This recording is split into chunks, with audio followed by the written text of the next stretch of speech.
২০ নং আন্ডারচর ইউনিয়নে ইসলামী আন্দোলন বাংলাদেশের পূর্ণাঙ্গ কমিটি ঘোষণা করা হয়েছে। বুধবার বিকেলে নোয়াখালী সদর উপজেলার ২০ নং আন্ডারচর ইউনিয়নের আনন্দবাজার সংলগ্ন দারুস সালাম রহমানিয়া মাদ্রাসা মাঠে এ অনুষ্ঠানের আয়োজন করা হয়।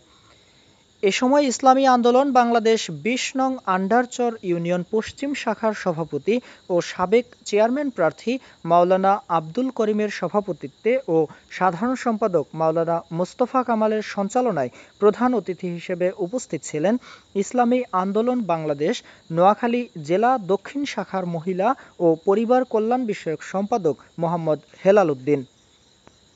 বিশেষ অতিথি হিসেবে উপস্থিত ছিলেন ইসলামী আন্দোলন বাংলাদেশ নোয়াখালী সদর থানা শাখার সহসভাপতি মাওলানা ওমর ফারুক নুরি, সদর থানা শাখার প্রচার সম্পাদক হাফেজ মাওলানা আব্দুল ওহাব সহ আরও অনেকে।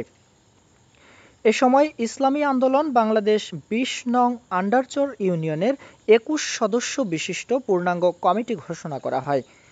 এর আগে ১৭ মার্চ সোমবার নোয়াখালী সদর থানা শাখার সভাপতি ডাক্তার আব্দুল মুকিতের নেতৃত্বে পূর্বের কমিটি বিলুপ্ত করে মাওলানা আব্দুল করিমকে সভাপতি ও মাওলানা মহিউদ্দিনকে সহসভাপতি ও মাওলানা মোস্তফা কামালকে সাধারণ সম্পাদক করে ৩ সদস্য বিশিষ্ট আহ্বায়ক কমিটি গঠন করা হয়।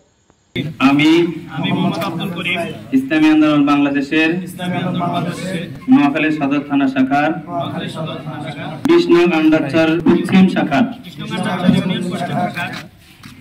দায়িত্বশীল নিযুক্ত হয়ে আল্লাহ তাআলাকে সাক্ষী রেখে ওয়াদা করছি যে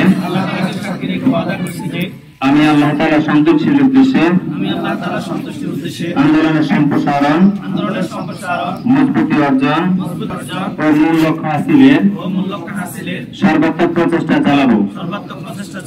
আন্দোলনের নীতিমালা ও নিয়ম শৃঙ্খলা যথাযথভাবে মেনে চলব। আমার উপর অর্পিত দায়িত্ব ও আমানত যথাযথভাবে পালন করব।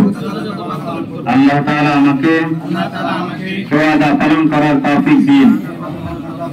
আমিন।